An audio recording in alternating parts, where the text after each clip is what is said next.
This is a fraud.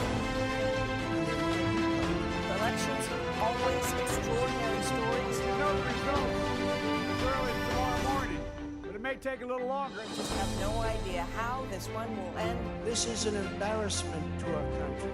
Frankly, we did win this election. That is factually inaccurate. There's still so much that is uncertain. So settle in.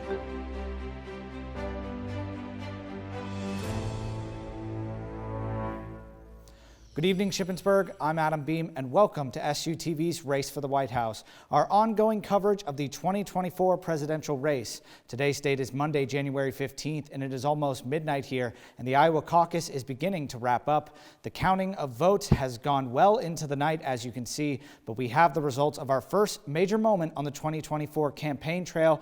Voters in Iowa have braved the weather, and we have a projected victor, and Donald Trump will be the winner out of that state. His first major win for his campaign, and a historic win to be sure, as this win was called less than 45 minutes into the polls being closed in the state. We obviously have seen the percentages narrow just a little bit since that calling, but Donald Trump is still dominating. He has remained in the 50% margin throughout the night. About 85% of the votes have been counted since we've gone on air.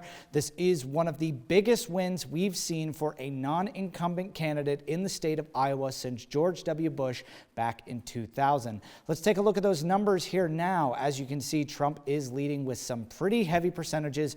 But again, those margins have narrowed, but not by much. There are still some votes being counted, but SUTV can project that Ron DeSantis will take the second place spot in the Iowa caucus. It was a close nail-biter tonight between him and Nikki Haley. You look at those numbers, and it was like this throughout the night, but DeSantis pulled through. Once again, we are recording this with 85% of the votes tallied, but I'm sure the Trump campaign is happy that Haley's campaign has posed probably one of the biggest threats we've seen to the former president. She is polling quite well ahead of the New Hampshire primaries. It is a much slimmer margin there than what we saw here in Iowa tonight. However, this defeat against Ron DeSantis and Donald Trump could see some wind being taken out of her sails moving into those New Hampshire primaries. But again, she is polling second to Donald Trump there in that state. But let's focus on the state of the night, that of course being Iowa. Let's talk about it here for a moment while we still have to wait till Election Day to call the state for any party. Iowa, after all, has been one of those swing states in the past couple years. But when looking at the 2020 election, Donald Trump was the winner there as well as in 2016. And here he is polling much higher than he has in those years, although the state did go blue for both of Obama's terms. But again, we have to look at those percentages just from the caucuses alone. Donald Trump didn't actually win the caucus back in 2016 when he was first running. That race actually went to Ted Cruz, who took 27% of the votes over Donald Trump. But keep in mind, this was still early on in that campaign when Trump was not seen as a completely serious candidate. The GOP ticket was also much more filled. And as we come on the air, breaking news coming from the Associated Press, Republican nominee Vivek Ramaswamy has officially suspended his race for the White House. Again, this is breaking news. It is currently 11:32 that we are recording this, and Vivek Ramaswamy has suspended his presidential bid on account of the disappointing turnout in Iowa. This is one of the bigger Republican candidates now to drop out, and now that leaves, once again, Nikki Haley, Ron DeSantis, and Donald Trump as the front runners for the GOP. Again, this is a breaking news as we come on the air. Speaking of the other candidates on the GOP ticket, Donald Trump recently just talked about his victory here at Trump headquarters. We quickly take a quick look at some of the things he said there right now.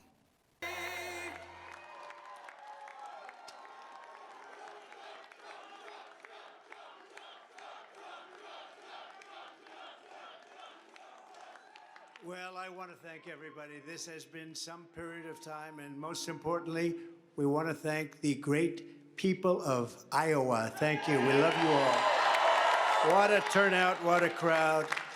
And I really think this is time now for everybody, our country, to come together. We want to come together, whether it's Republican or Democrat or liberal or conservative. It would be so nice if we could come together and straighten out the world and straighten out the problems and straighten out all of the death and destruction that we're witnessing that's practically never been like this. It's just so important, and I want to make that a very big part of our message. We're going to come together. It's going to happen soon, too. It's going to happen soon.